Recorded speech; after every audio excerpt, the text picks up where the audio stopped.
Okay, so let's move on to a different topic.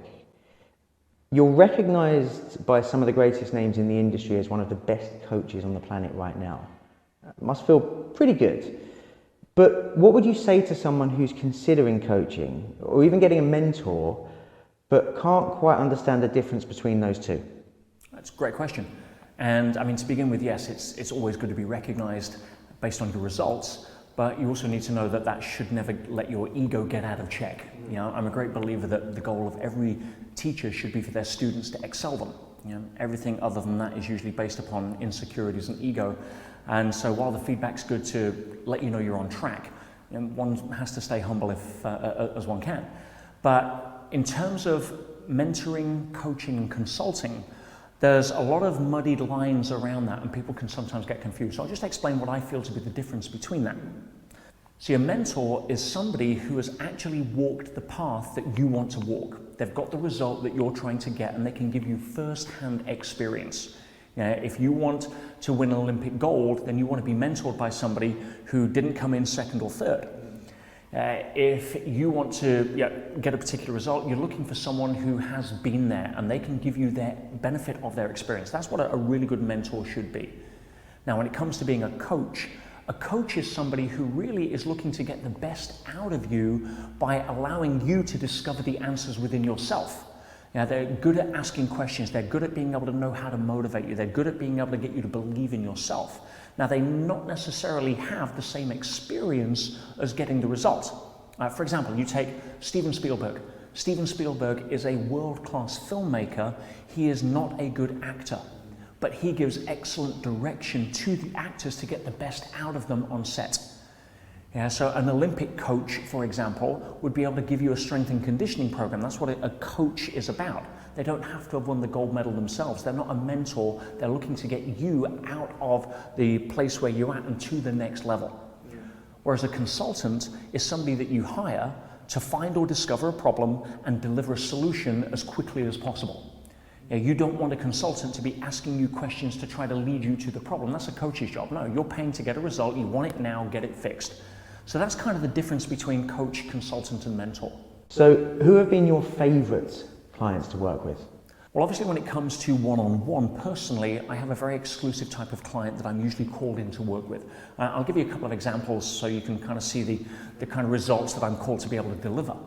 And so one that springs to mind is a gentleman who just sold his business $3.6 billion in cash. I mean, pretty good payday. And the week before he closed the deal, his brother commits suicide. The guy is absolutely distraught and in his own words felt absolutely no joy on what should have been the biggest payday of his life. Didn't have the will to go to the closing party to celebrate with his business partners. At that point, life has a very different meaning. He calls me in to be able to turn that around, and literally within a matter of days and weeks we were able to completely recontextualize his relationship to that event so that it didn't drag him down into the toilet. You know, grief is a cathartic experience that many people either get trapped by or don't know how to process or resist or bury. And unless you are familiar with understanding how to work with human emotions at a high level, it can take you out of the game. Another example, a gentleman working in South Africa, successful businessman, sold his company for $30 million. Again, not a bad payday. But the day he signs the deal, his wife files for divorce.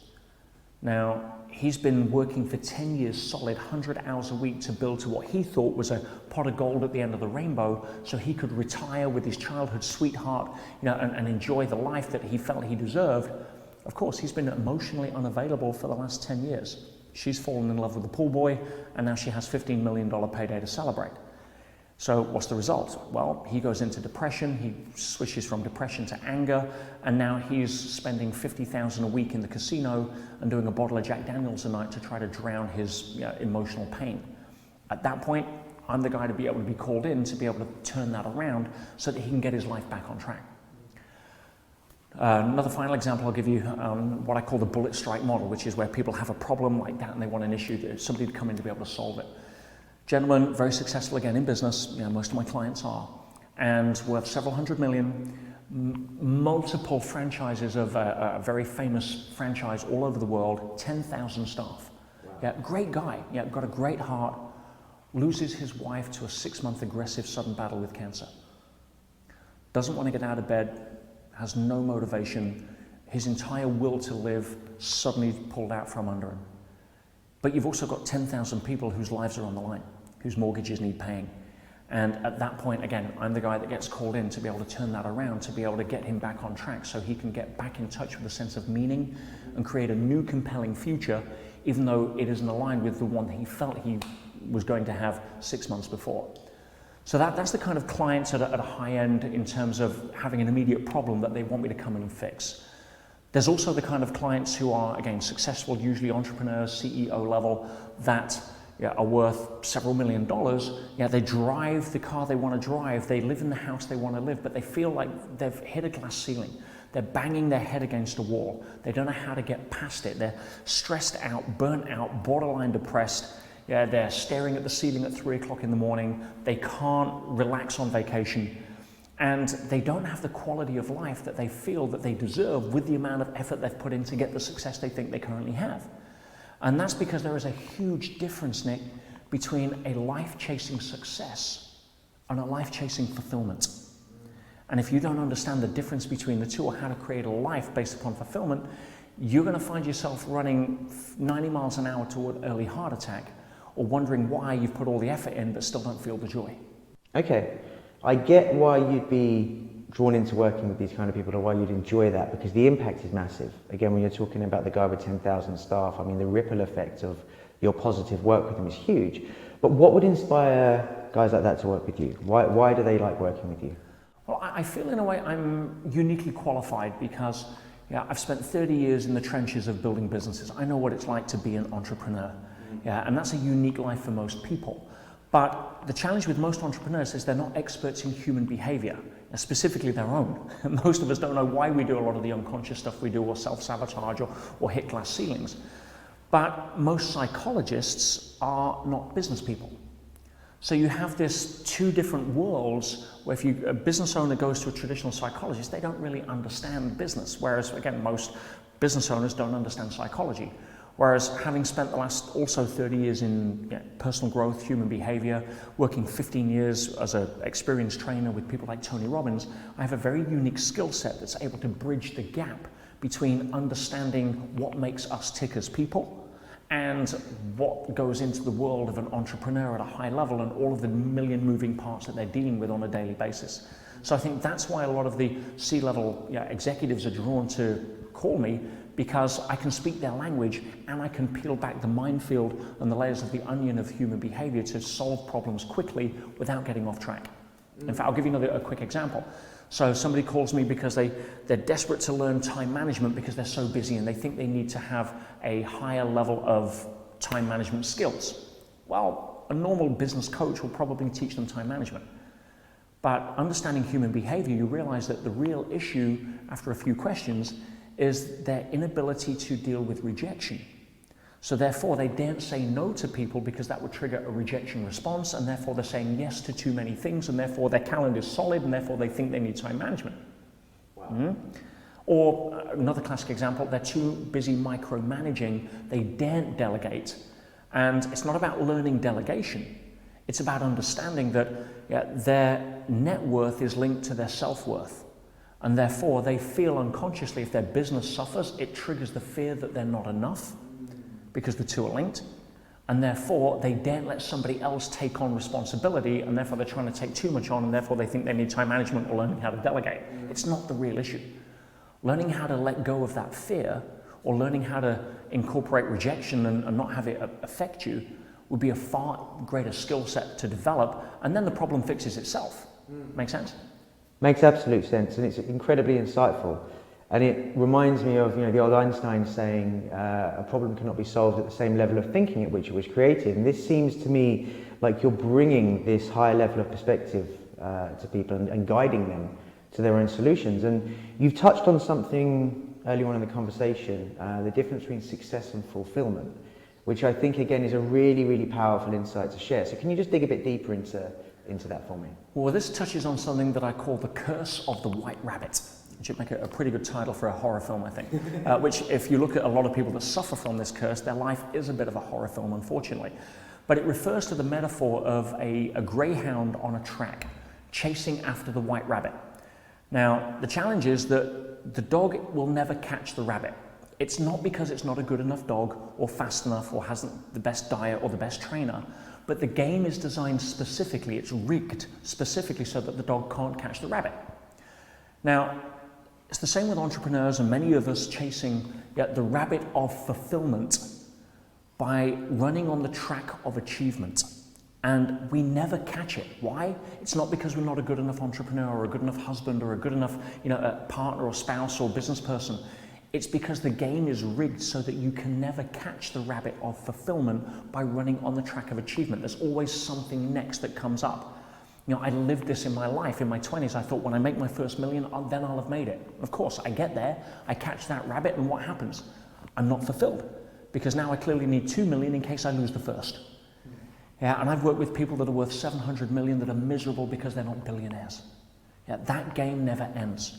So if you can understand that a greyhound at the end of the race isn't depressed, they're not looking to take dog Prozac because they didn't catch the rabbit. No, they're ecstatic. They're so happy. Their tails are wagging white. They got to run. It's what they're born to do. Entrepreneurs are born to build businesses. That's what we do. We don't validate ourselves by whether it's successful or not unless we're running on the wrong track. And that is a massive distinction. So many people go to their grave never understanding, which is why they get to their deathbed and nobody at that point says, please go fetch me the framed certificate of my first stock that made $1 million.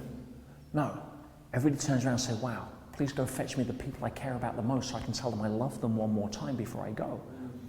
And if you're playing the game of life of who can be the richest man in the graveyard, I've got news for you. You're playing the wrong game. This is not a game of accumulation to validate. It's a game of how do I express the best of who I am, win or lose, because nobody's getting out of it alive. So I can see huge value in the one-on-one relationships that you have, but that establishing a one-on-one working relationship with you isn't always possible for everybody. So how do you help? Because I know you have a target of helping over 1 million people, I believe it's by the end of next year. How do you help those who are not in a position to work with you one-on-one?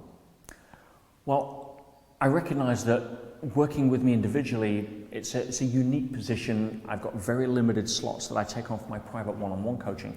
But as an answer to that question, I created a group coaching program. And the group coaching program was really designed to help people take them through the same syllabus that I take my one-on-one clients through. So it's still my high-end content and my high-end transformation. But I didn't realize how much more powerful it would be by getting people involved in a peer group.